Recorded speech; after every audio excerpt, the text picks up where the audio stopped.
Hi friends, இன்றைக்கி நம்மளுடைய சேனலில் 6th ஸ்டாண்டர்ட் ஃபஸ்ட்டு டேர்மில் அழகு 2 மனிதர்களின் பரிணாம வளர்ச்சி இந்த பாடத்தில் இருக்கிற வினாக்களும் அதுக்கான விடைகளும் தான் பார்க்க போகிறோம்.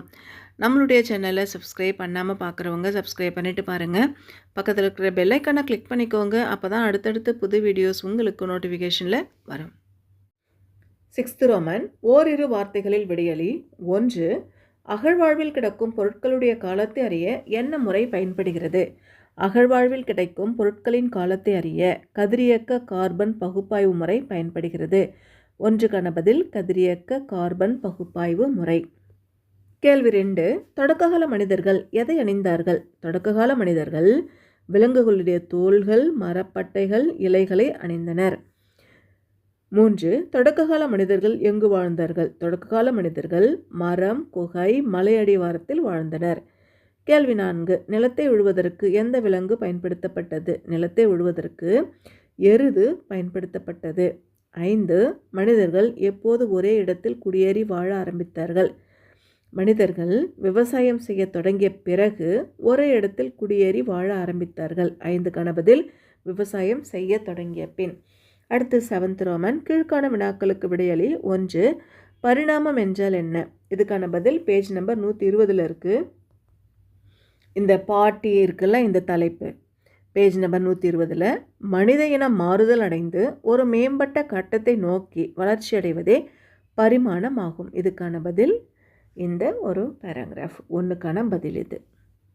அடுத்து கேள்வி 2. ஹோமோ சாம்பியன்ஸ் மனிதர்களுடைய இரு பண்புகளை எழுதுக. ஹோமோ சாம்பியன்ஸ் மனிதர்களிடையே 2 பண்புகள் கேட்டிருக்காங்க. இதுக்கான பதில் பேஜ் நம்பர் 119. ஹோமோ சாம்பியன்ஸ் கேள்வி கேட்டிருக்காங்களே, இது 2 பார்ட்டு தான் கேட்டுக்கிறாங்க. ஹோமோ சாம்பியன்ஸ் சுயமாக சிந்திக்கிற மனிதன் ஒரு பாயிண்ட்டு. 2வது பாயிண்ட்டு கரடுமுரடான கருவிகளை பயன்படுத்தினான் அப்படிங்கிறது 2வது பாயிண்ட்டு. எதை பயன்படுத்தினான் அப்படின்னு கேட்கும் பொழுது இந்த 2 பாயிண்ட்டை எழுதிக்கோங்க ஹோமோ சாம்பியன்ஸில். கேள்வி 3. மனிதர்கள் ஏன் இடம் விட்டு நகர்ந்தனர்? இதுக்கான பதில் பேஜ் நம்பர் 126 இருக்குது. இங்கிருந்து உணவுக்காகவும் காய்கறிகள் பழங்களையும் தேட வேண்டியதாயிடுச்சு, அதனால் இடம் விட்டு இடம் நகர்ந்தனர். இதுக்கான பதில் இந்த இடத்துல இருக்குது. 3க்கான பதில் இது. கேள்வி 4. பழங்கால வேட்டை முறைகளை விளக்கி கூறவும் கேட்டிருக்காங்க. இதுக்கான பதில் பேஜ் நம்பர் 123 இருக்குது. இந்த பிக்சருக்கு கீழே இருக்குல்ல, இதிலிருந்து ஆயுதங்கள் செய்ய சிக்கி முக்கி கல் மிகவும் ஏற்றதாக இருந்தது. அதன் வலிமையும் தாங்கும் திறனுமே இதற்கு காரணம். சிக்கி முக்கி கற்களை தேடுவதில் பல மணி நேரங்களை அவர்கள் செலவழித்தார்கள். கற்களின் துணை கொண்டு கூர்மையான ஆயுதங்களை செய்ததுடன் அவற்றை பிடிப்பதற்கு வசதியாக மர கைப்பிடிகளையும் பொருத்தினார்கள்.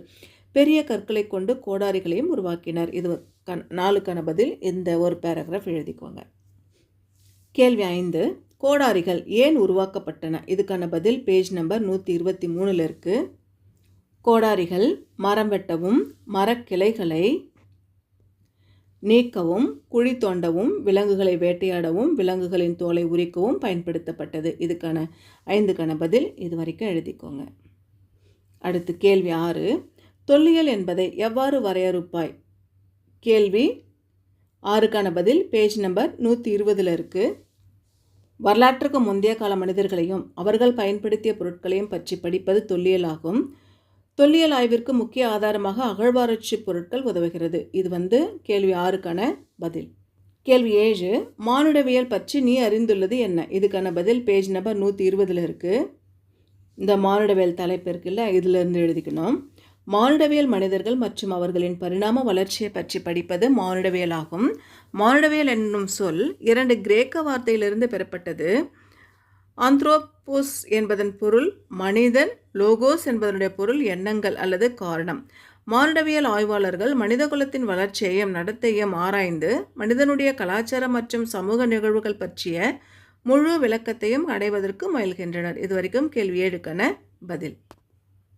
அடுத்து உயர் சிந்தனை வினா. பழங்காலம் முதல் நவீன காலம் வரை சக்கரம் வகித்து வரும் முக்கியத்துவம், அதாவது சக்கரம் ஆதி காலத்தில் எந்த மாதிரிலாம் பயன்படுத்தப்பட்டது, இன்றைய காலகட்டத்தில் சக்கரத்தை வச்சு நம்ம என்னெல்லாம் பண்ணுறோம் அப்படிங்கிறத பற்றி தான் பார்க்க போகிறோம். இதுக்கான பதில் பேஜ் நம்பர் 124 இருக்குது. இங்கிருந்து மனிதர்கள் தங்களுடைய புலனறிவாலும் சிந்தனையாலும் அனுபவத்தாலும் உருவாக்கிய சிறந்த அறிவியல் கண்டுபிடிப்புகள் சக்கரம் ஒன்று. இது வரைக்கும் எழுதிட்டு அதுக்கடுத்து இங்கிருந்து சக்கரம் கண்டுபிடித்தல்ல சக்கர உருவாக்கும் மனித வரலாற்றில் ஒரு முதல் தரமான கண்டுபிடிப்பாக கருதப்படுகிறது. மலைகளிலிருந்து கற்கள் உருண்டு வருவதை பார்த்தபோது சக்கரத்தை உருவாக்குவதற்கான சிந்தனையை அவர்கள் பெற்றிருக்கலாம். இதுவரைக்கும் உயர் சிந்தனையினால் கேள்வி 1க்கான பதில். அதாவது ஸ்டார்டிங்கில் சக்கரத்தோட பயன்பாடு. நவீன காலத்தில் அதே சக்கரத்தை வச்சு என்னெல்லாம் பண்ணுறாங்கன்னு பார்க்கும்பொழுது இன்றைய காலகட்டத்தில் இருக்கிற 2 wheeler, car, bus, auto, bike, அந்த மாதிரி சைக்கிளு, ஃப்ளைட்டு இதெல்லாம் எந்த மாதிரிலாம் பயன்படுது, எப்படி இன்றைய காலகட்டத்தில் நவீன யுகத்தில் அதில் மாற்றங்கள் இருக்குது அப்படிங்கிறத நீங்கள் ஜென்ரலாக எழுதலாம். அடுத்து கட்டக வினாக்கள் பார்த்துடலாம். டேஷ் கண்டுபிடிக்கப்பட்ட நிகழ்வு பானை செய்வதை எளிதாக்கியது. என்ன கண்டுபிடிக்கப்பட்டது? சக்கரம் கண்டுபிடிக்கப்பட்ட நிகழ்வு பானை செய்வதை எளிதாக்கியது. அடுத்து 2வது கட்டத்தில் பண்ட பரிமாற்ற முறை என்பது டேஷ். பண்ட பரிமாற்ற முறை என்பது பொருட்களை மாற்றி வியாபாரம் செய்வது தான் பண்ட பரிமாற்ற முறை அப்படிங்கிறது. ஒரு பொருளை கொடுத்துட்டு நம்மக்கிட்ட என்ன பொருள் இருக்கோ அதை கொடுத்துட்டு இல்லாத பொருளை வாங்கிக்கிறது. 3வது கட்டம் தொடக்க கால மனிதர்கள் வேட்டைக்கு பயன்படுத்திய ஆயுதங்களில் 2 கூறுன்னு கேட்டிருக்காங்க. என்னெல்லாம் பயன்படுத்துகிறாங்க அப்படின்னு பார்க்கும்பொழுது கற்கருவிகள், கோடாரிகள் 2 பயன்படுத்தியிருக்காங்க. அடுத்து பாக்ஸில் ஆயுதங்கள் செய்வதற்கு ஏற்ற கல் எது அப்படின்னா சிக்கி முக்கிய கற்கள் தான் ஆரம்ப காலகட்டத்தில் ஆயுதங்கள் செய்ய பயன்படுத்தினாங்க. நகரங்களும் பெருநகரங்களும் டேஷ் ஆகியவற்றால் தோன்றியது. எதில் தோன்றியது அப்படின்னா வர்த்தகம் மற்றும் வாணிபத்தால் நகரங்களும் பெருநகரங்களும் தோன்றியது. அடுத்த பாக்ஸ் மனிதர்களின் முதல் அறிவியல் கண்டுபிடிப்பு எது அப்படின்னு பார்க்கும்பொழுது சக்கரம் தான். அடுத்த பாக்ஸு பாறை ஓவியங்களில் உள்ள உருவங்களை அடையாளம் காணவும் எது பயன்பட்டது அப்படின்னா வேட்டையாடுகிற காட்சி, அடுத்து உருவங்களுடைய விலங்குகளில் உருவங்கள் பாறை ஓவியங்களில் காணப்பட்டது.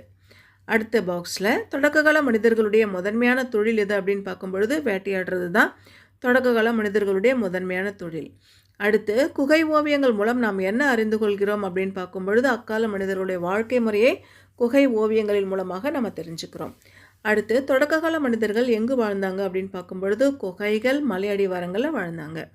அதுக்கடுத்து டேஷ் தொல்லியல் துறையுடன் தொடர்புடையது. எது தொல்லியல் துறையோடு தொடர்புடையது? அகழ்வாராய்ச்சி தொல்லியல் துறையோடு தொடர்புடையது. அடுத்த கடைசி கட்டம் தொடக்க கால மனிதர்களால் பயன்படுத்தப்பட்ட விலங்குகள் 2 குறிப்பிடுகன்னு கொடுத்துருக்காங்க. ஆரம்ப காலகட்டத்தில் எந்த மாதிரியான விலங்குகளை அவங்க பயன்படுத்தியிருந்தாங்க அப்படின்னு பார்க்கும்பொழுது நாய் பயன்படுத்தியிருந்தாங்க, எருது பயன்படுத்தியிருந்தாங்க. இது வரைக்கும் இந்த ஹிஸ்ட்ரியில் ஃபஸ்ட்டு டேர்மில் 2வது பாடமான பரிணாம வளர்ச்சி பாடத்தில் இருக்கிற வினாக்களும் அதுக்கான விடைகளும் பற்றி பார்த்துருக்கோம்.